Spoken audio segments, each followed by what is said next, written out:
Scene 12, take one. All right, sir.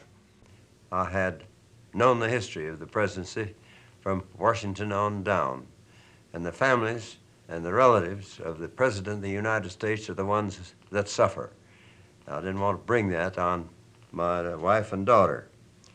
The history of the United States is full of tragedies of that sort, and it's an interesting study to see what happened to the children of the president.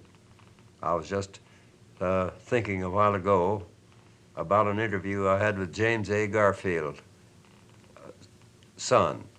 He had two wonderful sons, and I asked them what they did when they lived in the White House. He wasn't there very long because he was shot in the back after he'd been there for about 3 months.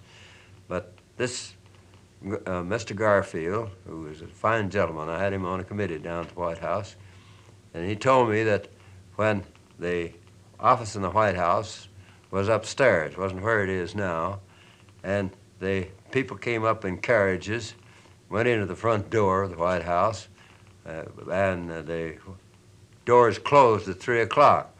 He said he and his brother used to stand on that portico on the Pennsylvania side of the building and make faces at the latecomers and throw paper wads at them. They had the best time in the world. You see, kids don't change. Well, would you tell us the story of Mrs. Truman and Margaret?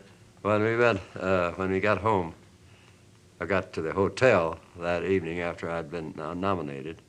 There was a Secret Service man down one hallway that went this way, and a Secret Service man down this hallway that went this way, and one standing in front of the door.